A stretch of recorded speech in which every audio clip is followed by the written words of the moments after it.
یہ گروہ جو بار بار دھرنوں کی کالز دیتا ہے، ان کا ٹریک ریکارڈ آپ کے سامنے ہے۔ 2014 میں انہوں نے پارلیمنٹ پہ یلغار کی، انہوں نے پاکستان ٹیلی ویژن کی عمارت کو یلغار کر کے تباہ و برباد کر دیا، انہوں نے پولیس کے تھانوں پر حملے کیے، انہوں نے پولیس کے افسروں کو تشدد کا نشانہ بنایا، اور پھر بار بار یہ اسی طرز عمل کے مرتکب ہوتے رہے ہیں۔ اور حکومت نے ماضی میں بہت ان کے ساتھ نرمی کا معاملہ کیا، لیکن اس نرمی کا نتیجہ یہ نکلا کہ پاکستان میں 9 مئی وقوع پذیر ہو گئی، اور 9 مئی کو اس جماعت نے وہ کچھ کیا کہ جو آج تک پاکستان میں کوئی دہشت گرد تنظیم بھی کرنے کا نہیں سوچ سکتی تھی۔ پاکستان کے مسلح افواج کے ہیڈ کوارٹر پہ حملہ کیا گیا، کور کمانڈر ہاؤس کو جلا کے راکھ کر دیا گیا، قائد اعظم کی نشانی جناح ہاؤس جلا کے خاکستر کر دیا گیا، پاک فضائیہ کی تنصیبات پہ حملے کیے گئے، شہداء کی یادگاروں کو مسمار کیا گیا۔ یہ وہ مناظر ہیں جو پوری قوم نے دیکھے ہیں۔ لہٰذا اب 9 مئی کے بعد اس گروہ سے کسی خیر کی توقع رکھنا، میں سمجھتا ہوں کہ اتنا بڑا رسک ہے کہ اسے نہیں لیا جا سکتا۔ پاکستان کوئی عام معمولی ملک نہیں ہے، پاکستان ایک نیوکلیئر پاور ہے، اور یہ ضروری ہے کہ پاکستان کے اندر نظم و نسق اور پاکستان کے اندر آرڈر کو برقرار رکھا جائے، جس کو پوری دنیا بھی دیکھتی ہے۔ اور آپ کو 500,000 لوگ ہی چاہیے کہ کوئی دارالخلافے میں آ کے سچویشن کریٹ کریں جو پھر کئی دنوں کے لیے پاکستان کی بدنامی کا پوری دنیا میں باعث بنے، جیسا کہ فیض آباد دھرنے کے موقع پر ہوا تھا، جس کی وجہ سے پاکستان دوبارہ گرے لسٹ کے اندر آ گیا۔ تو لہٰذا حکومت ناخوشگوار طریقے سے یا بڑی ناخوشگواری سے ان اقدامات کو، حفاظتی اقدامات کو اٹھانے پہ مجبور ہوتی ہے تاکہ کسی شر پسند گروہ کو اس کے عزائم کو ناکام بنایا جا سکے۔ اس کے لیے میں عوام کی جو تکلیف ہے اس کے لیے حکومت کی طرف سے ان سے معذرت بھی کرتا ہوں، اور یہ اپیل بھی کرتا ہوں کہ امید ہے کہ وہ اس کو انڈرسٹینڈ کریں گے کہ یہ سب اقدامات ان کی حفاظت کے لیے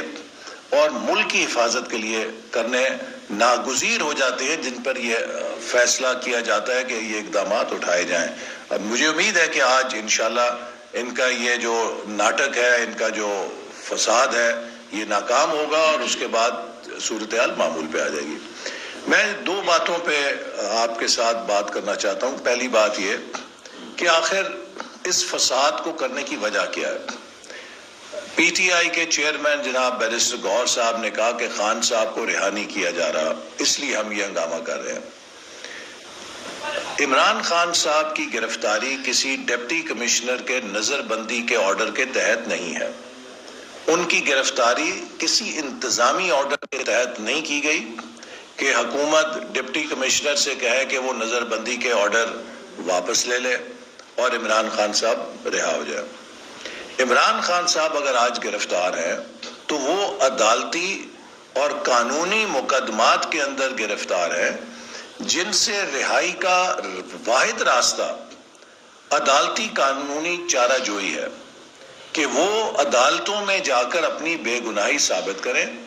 اور اگر عدالتیں انہیں رہا کرتی ہیں تو ان کی رہائی ممکن ہو جائے گی، اور وہ سارے مقدمات جو ان کے خلاف ہیں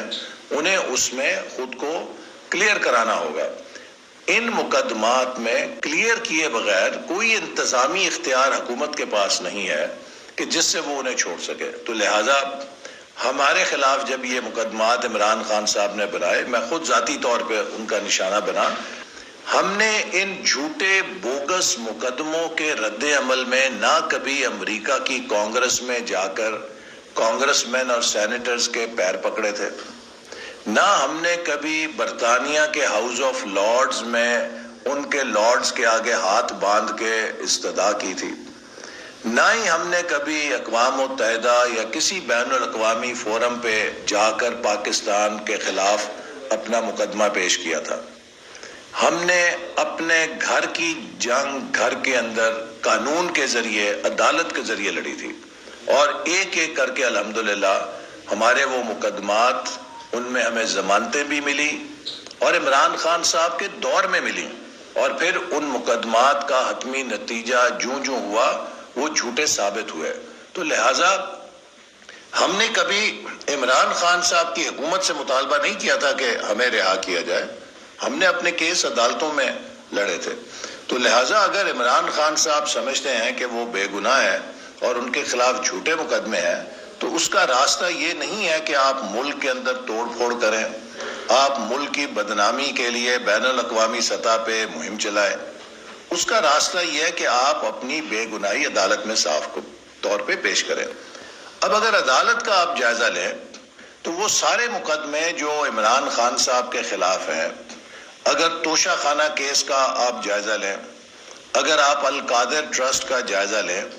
تو ان میں ناقابل تردید شواہد موجود ہیں۔ اگر آپ ان کیسز میں بے گناہ ہیں تو آپ کا فرض ہے کہ آپ اپنے وکیلوں کو کہیں کہ ان کا جلد از جلد ٹرائل مکمل کریں تاکہ ان کا جھوٹ کیسز کا سامنے آ سکے۔ لیکن جہاں تک ان ٹرائلز کا تعلق ہے، عمران خان صاحب اور ان کی پوری وکلا کی ٹیم مسلسل ان کیسز کے ٹرائل میں التوا کے ہتھ کنڈے استعمال کر رہی ہے۔ جیسا کہ فورن فنڈنگ کیس کئی سال تک انہوں نے لٹکایا، ایک عدالت سے لے کر دوسری عدالت میں چلے جاتے تھے، دوسری سے تیسری میں چلے آتے تھے، کبھی کہتے تھے ہمارا وکیل دستیاب نہیں ہے، کبھی کچھ اور۔ 5-6 سال تک اس مقدمے کو ڈریگ کیا گیا، اس لیے کہ انہیں معلوم تھا کہ اگر ٹرائل ہوگا تو ہم گناہگار پائے جائیں گے۔ اسی طرح القادر ٹرسٹ اور توشہ خانہ کیس میں بھی انہیں معلوم ہے کہ جب ٹرائل مکمل ہوگا تو اس میں اتنے ناقابل تردید شواہد موجود ہیں کہ خان صاحب کو سزا ہوگی، لہٰذا وہ عدالتی عمل میں پیش نہیں ہوتے، ان کے وکیل ہیلے بہانے کرتے ہیں۔ اور ابھی آپ نے دیکھا کہ بشرا صاحبہ کی جو ضمانت کے لیے ناقابل ضمانت ابھی وارنٹ عدالت کو جاری کرنے پڑے کہ وہ ضمانت لینے کے بعد عدالت میں پیش نہیں ہو رہی اور کوشش کر رہی ہیں کہ عدالتی عمل کو التوا کا شکار کیا جائے۔ تو پھر اگر آپ عدالتی عمل میں بھی حصہ نہیں لیتے، چونکہ آپ کو یہ خوف ہے کہ اگر ان مقدموں کا ٹرائل مکمل ہوا تو آپ کو سزا ہو جائے گی، تو لہٰذا پھر آپ ہڑبونگ پیدا کر کے ملک میں انتشار پیدا کر کے کیا NRO کا مطالبہ کر رہے ہیں؟ آج پاکستان میں کوئی ماورائے قانون اور آئین ایسا عہدہ یا فرد نہیں ہے کہ جو آئین اور قانون کو اوور رائڈ کر کے آپ کو معافی دے سکے۔ آج کوئی ملک کے اندر مارشل لا نہیں ہے کہ مارشل لا ایڈمنسٹریٹر ایک فرمان جاری کرے گا اور آپ کے مقدمات کو معاف کر دے گا۔ ہاں، البتہ اگر آپ کو قانونی طور پہ سزا ہوئی ہو تو اس سزا کو صدر پاکستان کے پاس آپ پٹیشن کر سکتے ہیں، اس کے علاوہ کوئی اور راستہ نہیں ہے۔ تو لہٰذا یہ سب ایک جھوٹ پہ مبنی فسانہ بنا کے لوگوں کو گمراہ کر کے ملک میں انتشار پیدا کرنے کا مقصد صرف یہ ہے کہ پاکستان جو اب معاشی طور پہ مستحکم ہو رہا ہے، پاکستان میں سٹاک مارکیٹ انشاءاللہ تعالی کل یا پرسوں 1 لاکھ کی نفسیاتی حد عبور کرنے والی ہے، جو کہ ملک کے لیے ایک بہت بڑا سنگ میل ہوگا۔ بین الاقوامی طور پہ لوگوں کی نظریں پاکستان پہ لگ رہی ہیں۔ آپ اس سب کو ڈسرپٹ کرنا چاہتے ہیں تخریب کاری کے ذریعے، آپ اس سب کو ڈسرپٹ کرنا چاہتے ہیں انتشار اور فساد کے ذریعے۔ خیبر پختونخوا کی صورتحال یہ ہے کہ وہاں پر جو اندوناک حالات کا سامنا پارا چنار اور کرم میں ہے، اس کی طرف وزیر اعلیٰ کی کوئی توجہ نہیں ہے۔ وزیر اعلیٰ کی آنکھ کے نیچے خون کی ہولی کھیلی جا رہی ہے کرم اور پارا چنار میں، لیکن تمام صوبائی حکومت کے وسائل اور تمام صوبائی حکومت اسلام آباد پہ دھاوا بولنے کے لیے پچھلے کئی دنوں سے منصوبہ بندی کے اندر لگی ہوئی ہے۔ خیبر پختونخوا کے اندر ہمارے سیکیورٹی فورسز کے جوان، جس میں فوج کے ہیں، پولیس کے ہیں، وہ دہشت گردوں کا نشانہ بنتے ہیں، وہ انہیں ایمبوش کرتے ہیں، لیکن خیبر پختونخوا کی صوبائی حکومت کی اس پر کوئی نظر نہیں، ان کو جوں تک نہیں رینگتی، اور ان کی ساری توجہ یہ ہے کہ ہم نے پنجاب کے اوپر اور دارالخلافے کے اوپر کس طرح چڑھائی کرنی ہے، ہم نے کس طرح ملک کے اندر بغاوت پیدا کرنی ہے۔ یہ وہ طرز عمل ہے جس کا مقابلہ کرنے کے لیے ہمیں انتہائی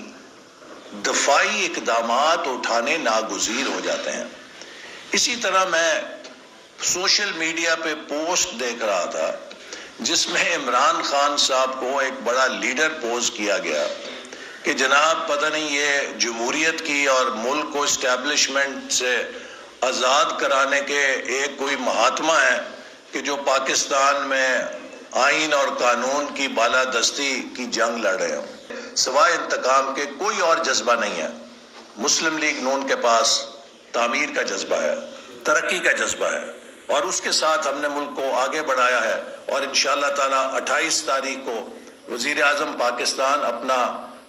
5 سالوں کا جو اقتصادی ویژن ہے، منصوبہ ہے، وہ بھی قوم کے سامنے پیش کریں گے۔